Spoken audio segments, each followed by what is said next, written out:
Good morning, everybody. Hope you have a great day. Time for our morning devotion. Yesterday and the day before, we were looking at the issue of work, and we were looking at the terminology that the writer of Proverbs uses when he talks about work in the context of an ant. An ant is excited about work. An ant can't wait to get out of bed, to get his load going. He's built for it, he's made for it, and he knows this is his calling, is his work. And then we compared him yesterday with that of the sluggard, the one who's sluggish, directionless, he's slimy, he's trying to get out of work, he's a negative influence amongst people. And the Bible is very clear about the distinct difference between the two of them. Sadly, there are Christians that fall into both camps, and in fact there's a bit of both in all of us, probably, if we were to be honest. But I think I found the answer to what this issue is. Our tendency as Christians is we compartmentalize our lives. We have a sacred compartment, which is our church life and our ministry life and all of that kind of stuff. And then we have our secular compartment, which is completely different. And I have had conversations with people who, when they're talking about secular stuff, and I or someone will raise a spiritual stuff, they say, we're not talking about that stuff, we're talking about this stuff. This is the real deal. This is what's going on in the world around me, and this is the real stuff that we have to face. And the sad dilemma is they've compartmentalized the secular and the sacred. The Bible doesn't teach that. In fact, in the book of Proverbs, it's interesting that the book of Proverbs only twice refers to faith, because faith is not spoken of, it is presumed. It is not there by way of pretense. It is a presumption that people who read the book of Proverbs are going to have faith. But it does have a terminology that I think is interesting. It talks about the righteous. Now, those who are righteous will automatically be people of faith, because we have faith in Christ to take away our sin, and because of that we are declared righteous in His eyes, and our relationship with God is a righteous, right relationship. Let me read to you a couple of the criteria or the characteristics of those who are declared to be righteous. You'll find these in Proverbs 10 and Proverbs 11.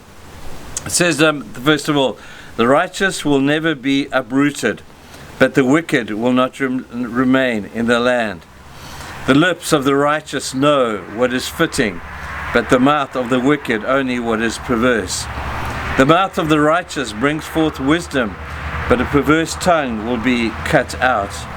The righteousness of the blameless makes a straight way for them. The righteousness of the upright delivers them. It's amazing that the upright or the righteous all have a one-centered central focus in their lives.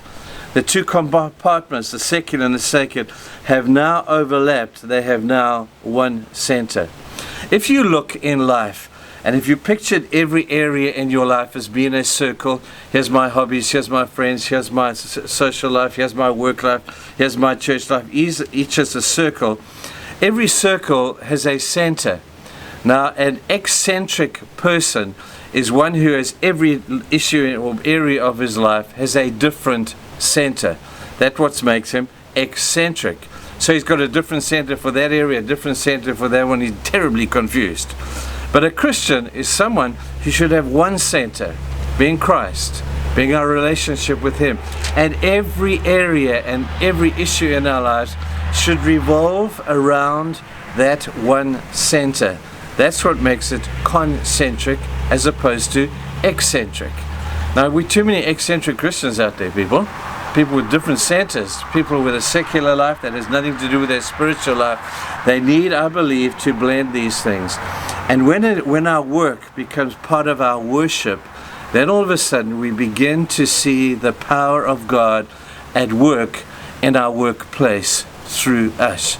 So when work and worship overlap one another, we find ourselves in a great, stable place. This is what concentric Christian life is all about. 1 Corinthians 10 verse 31 says, whatever you do, do it all for the glory of God. And then we read over in Colossians 3 verse 23, we read a very similar thought. We read, whatever you do, work at it with all your heart, as working for the Lord. You're not working for a human being. You're not working for a boss. You are working actually for the Lord, not for men.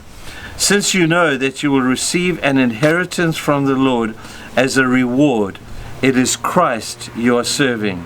Anyone who does wrong will be repaid for his wrong, and there is no favoritism. People, when we work, I don't care what you do, you're working not for a boss. He just pays your salary. You're actually working for the Lord. So I hope today that you will blend these two areas of your life, blend the secular and the sacred, make a one-centered life so that you become stable in your thinking, focused in what you do, and a blessing to the world around you. That, people, is what good work is all about. Let's go save the day. Thanks for listening.